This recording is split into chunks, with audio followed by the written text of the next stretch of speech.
अस्सलाम वालेकुम। My name is Rabia Rubani. Welcome to Pharma Whisper. आज जो हमारा टॉपिक है, हमारे पास एक इम्पॉर्टेंट टॉपिक है विच इज़ टोनिसिटी। अब इसमें हम क्या करेंगे, इसमें हम शॉर्ट क्वेश्चन कवर करेंगे। हो सकता है ये आपको लॉन्ग में भी आ जाए, बट ये मोस्टली शॉर्ट में ही आता है और इसका कंसेप्ट ज़्यादा इंपॉर्टेंट होता है। तो इसको आपने ध्यान से देखना है, ठीक है। आसान है, ज़्यादा मुश्किल नहीं है। टोनिसिटी क्या होता है? Tonicity refers to osmotic pressure exerted by a solution relative to body fluids. Like tonicity, अब हमारे पास ऑस्मोटिक प्रेशर होता है, हमारे पास जो बॉडी फ्लूइड्स हैं उनका एक स्पेसिफिक ऑस्मोटिक प्रेशर है। अगर हमारे पास जो उसके रिलेटिव होता है, ठीक है, ऑस्मोटिक प्रेशर किसी भी सब्सटेंस का उसके रिलेटिव है, तो हम कहते हैं कि हमारे पास क्या होता है, उसकी टोनिसिटी इतनी है। मीन के हमारे पास किसी भी चीज़ के ऑस्मोटिक प्रेशर को हम क्या कहते हैं, this is tonicity of that fluid, ठीक है। Like blood plasma, lacrimal fluid, इन सब की एक प्रॉपर टोनिसिटी है। It depends on number of dissolve particles that can not cross the biological membrane. ये ऐसे डिजॉल्व पार्टिकल्स का नंबर होता है, मीन के कितने हमारे पास डिजॉल्व पार्टिकल्स हैं जो कि हमारे पास बायोलॉजिकल मेम्ब्रेन को क्रॉस नहीं कर रहे।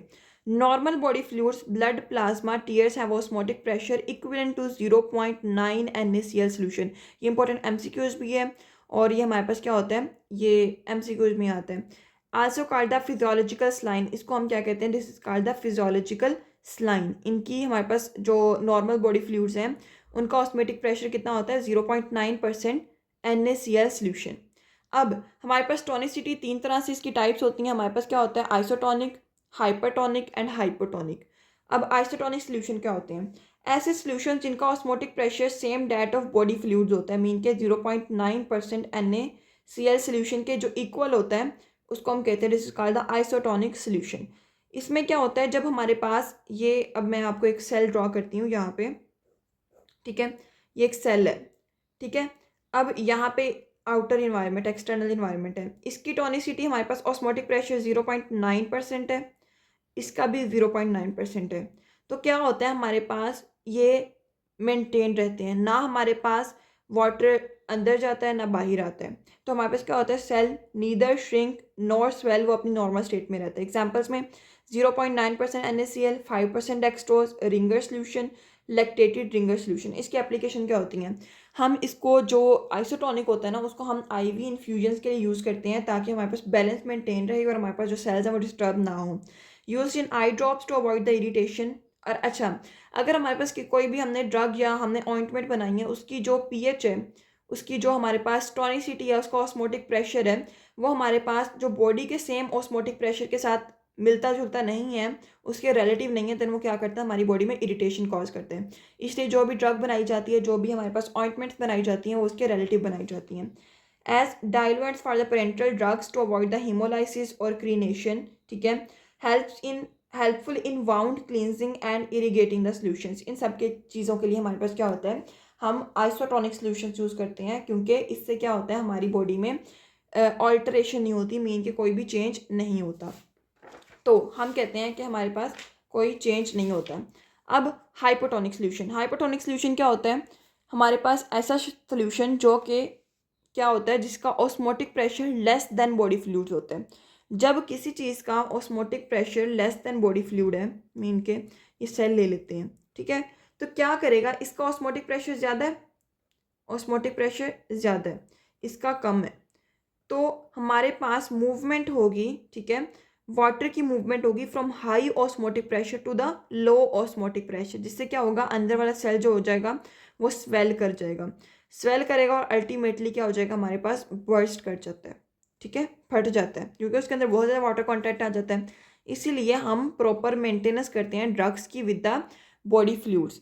तो हम कहते हैं solution having the lower osmotic pressure than the body fluids, less concentrated, such solutions causes the water to enter the cells. इससे क्या होता है, सेल्स में वाटर एंटर करते हैं, लीडिंग टू स्वेलिंग और the possibly bursting of the RBCs, mean के हमारे पास क्या होता है, स्वेल हो जाता है सेल और बर्स्ट कर जाता है। फॉर एग्जाम्पल डिस्टिल्ड वाटर, अगर हम किसी भी पेशेंट को वैसे ही डिस्टिल्ड वाटर लगा देंगे बगैर और उसकी जो टोनिसिटी है उसको हम मैयर किए बगैर, उसको हमने मेंटेन किए बगैर, तो क्या होता है, हमारे पास वो जो सेल्स होते हैं आरबीसीज वो बर्स्ट कर जाएंगे, हमारे पास अल्टीमेटली डेथ भी हो जाती है, ठीक है। तो इसलिए हम सीधा डिस्टिल्ड वाटर नहीं लगा देते, उसका हम सोल्यूशन बनाते हैं 0.9 NaCl, 0.9% NaCl सोल्यूशन बनाते हैं। 0.45 ये 0.9% से कम है, ठीक है, तो हमारे पास ये हाइपोटोनिक हो जाएगा। 2.5% डेक्सट्रोज, नॉर्मल जो होता है आइसोटोनिक वो 5% डेक्सट्रोज होता है, वो आइसोटोनिक है। इफेक्ट ऑन सेल्स, इससे क्या होता है, हीमोलाइसिस हो जाती है, मीन के हमारे पास जो बर्स्ट हो जाते हैं, आरबीसीज मीन के रप्चर हो जाते हैं, सेल की स्वेलिंग हो जाती है। एप्लीकेशन, स्वेयर डिहाइड्रेशन में hypotonic fluids help provide the free water. Swear dehydration में हमारे पास क्या होता है, इससे हमारे पास फ्री वाटर मिलता है। Used in hypernatraemia to lower the sodium levels gradually, mean कि जब हमारे पास क्या होता है, बहुत ज़्यादा अमाउंट हो जाती है सोडियम की, तो हमारे पास इसकी जो लेवल्स को कम करने के लिए हम हाइपोटोनिक सोल्यूशन को यूज़ करते हैं। It is use as vehicles when isotonicity is adjusted later, mean कि हमारे पास एज अ व्हीकल के तौर पे भी यूज़ करते हैं for the adjustment of isotonic solutions. ठीक है, देन हाइपरटोनिक, हाइपरटोनिक नेम से शो हो रहा है क्या होगा, सोल्यूशन जिसकी ऑस्मोटिक प्रेशर क्या होगा, it is higher than the body fluids. अब यहाँ पे अब आपने देखना है, अब सेल के अंदर क्या है, ऑस्मोटिक प्रेशर ज़्यादा है और बाहर क्या है, कम है। अब यहाँ से सेल के अंदर से बाहर की तरफ मूव करेगा वाटर, जिसकी वजह से सेल जो होगा वो हमारे पास क्या कर जाएगा, श्रिंक कर जाएगा, मीन के पिचक जाना जिसको कहते हैं, श्रिंक कर जाएगा। अब solution having the higher osmotic pressure than the body fluids, when water moves out of the cell causes the cell shrinkage, mean के shrink कर जाएगा। एग्जाम्पल्स में 3% NaCl, 5% NaCl, 10% dextrose, glycerin solutions. तो इस तरह के effects, cause the crenation, mean के हमारे पास shrinkage of RBCs, draws water out of tissues, tissue से क्या करता है, वाटर ही बाहर निकाल लेते हैं। तो एप्लीकेशन में it is use to reduce the cerebral oedema, ठीक है, use for the osmotic diuresis, mean कि जब हमारे पास क्या होता है, डायूरेसिस में होते हैं, तब हमारे पास ये चीज़ें हाइपरटोनिक सोल्यूशन यूज होता है। Hypertonic saline 3 to 5% is use in severe hyponatraemia, hyper में हमारे पास हाइपोटोनिक सोल्यूशन यूज हुआ था, और हाइपोनेट्रीमिया मीन कि जब हमारे पास साल्ट की कंसनट्रेशन बहुत कम हो जाती है, तो हम क्या करते हैं, हाइपोटोनिक सोल्यूशन देते हैं। Use for the preservation of the formulation की प्रिजर्वेशन के लिए भी यूज होता है। अब एक और टॉपिक आता है विच इज़ मेजरमेंट ऑफ टॉनिसिटी। ये भी एक लॉन्ग क्वेश्चन ही है, ठीक है, इसके जो मेथड्स हैं वो आपको नाम आने चाहिए और इसकी आपको कंसेप्ट पता होना चाहिए, वैसे इतना मुश्किल नहीं है। टॉनिसिटी हमने पढ़ा था, इट इज़ जो होती है हमारे पास वो ऑस्मोटिक प्रेशर का जो हमारे पास रेलेवेंट टू बॉडी फ्लूइड्स होता है उसको मेजर करने को हम टॉनिसिटी कहते हैं।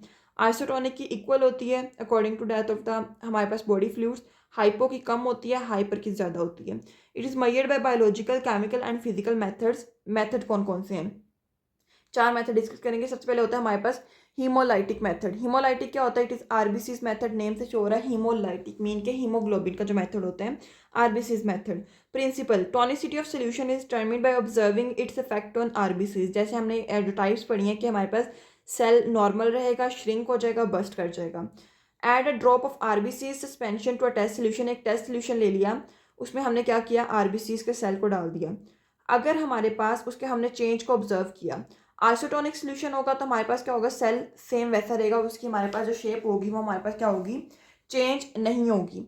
In case of hypotonic, hypo में हमने पढ़ा था कि जो सेल जो होता है वो हमारे पास क्या कर जाता है, स्वेल हो जाता है, हीमोलाइसिस हो जाती है, मीन के बर्स्ट कर जाता है। तो अगर सेल बर्स्ट कर जाएगा देन हम कहते हैं दिस इज हाइपोटोनिक सोल्यूशन। अगर सेल जो होगा वो श्रिंक कर जाएगा देन हम कहते हैं हमारे पास क्या होता है, this is hypertonic solution. Limitation, can not be use for colour या टर्बिड सोल्यूशन, क्योंकि जब हमारे पास कलर या टर्बिड सोल्यूशन होगा तो हमारे पास इफेक्ट जो होगा प्रॉपर शो नहीं होगा। Second method, cryoscopic method, it is the freezing point depression method होता है, मीन के हमारे पास जो नॉर्मल बॉडी फ्लूइड्स हैं हमारे पास फ्रीज करते हैं -52 0.52 डिग्री सेल्सियस पे, ठीक है। तो अगर हमारे पास जो सोल्यूशन है, अगर उसको हम फ्रीज करते हैं, हमारे पास एक टेस्ट सोल्यूशन है, उसको हमने फ्रीज करना है, फ्रीज किया, अगर वो -0.52 डिग्री सेल्सियस पे क्या होता है, फ्रीज हो जाता है, तो हम कहते हैं इट्स फ्रीजिंग पॉइंट डिप्रेशन जो होता है is equal to 0.52 degree Celsius, then हम कहते हैं इट इज आइसोटोनिक। इससे कम होगा देन इट इज हाइपोटोनिक, इससे ज़्यादा होगा हाइपरटोनिक। थर्ड मेथड हमारे पास आता है, it is osmometry, osmotic pressure की मेजरमेंट। अगर हमारे पास जो ऑस्मोटिक प्रेशर है वो हमारे पास बॉडी फ्लूइड्स के इक्वल है, जो कि अप्रॉक्सीमेट 7.6 atm के इक्वल आएगा, then it is isotonic. Less होगा हाइपोटोनिक, ग्रेटर होगा देन इट इज हाइपरटोनिक। ये हमारे पास हो गया थर्ड मेथड। अब fourth, it is swell assays in vitro cell shrinkage, mean के हमारे पास जब out of the cell, mean के हमारे पास जब टेस्ट ट्यूब में हम क्या करते हैं, एक टेस्ट ट्यूब में हमने ले लिया कोई भी सेल, कोई भी हमने ले लिया, solution. Cells other than RBCs like epithelial cells are expose to test solution. अब टेस्ट सोल्यूशन में हमने क्या डाला, हमने कोई भी एपिथेलियल सेल डाल दिया, कोई भी सेल डाल दिया जो कि हमारे पास आरबीसीज के अलावा कोई भी सेल डाल देना है। अगर क्या होगा, हमारे पास उस सेल की वही सेम केस जैसे आरबीसीज वाला है, बस यहाँ पे नेम चेंज कर दिया है। अगर सेल्स की स्वेलिंग हो जाएगी, मीन के बर्स्ट हो जाएगा वो सेल, तो क्या होगा, हमारे पास हाइपोटोनिक है। अगर श्रिंक कर जाएगा क्योंकि वाटर इसमें से लॉस हो जाएगा, तो हमारे पास क्या होगा, इट इज़ हाइपरटोनिक। और अगर चेंज नहीं होगा तो हमारे पास आइसोटोनिक। ये हमारे पास था, इट इज़ द टोनिसिटी का एक लेक्चर था, आसान है और ये थोड़ा सा इंपॉर्टेंट भी है। आप लोगों ने इसको अच्छे से करना है। मोस्टली हमारे पास फिजियोलॉजी में भी यूज़ होता है हमारे पास। वैसे ही हमारे पास जो टर्म्स हैं ये हमारे पास मोस्टली फार्मेसी में यूज़ होती हैं। सो इसका जो प्रॉपर नॉलेज है वो आपको पता होना चाहिए।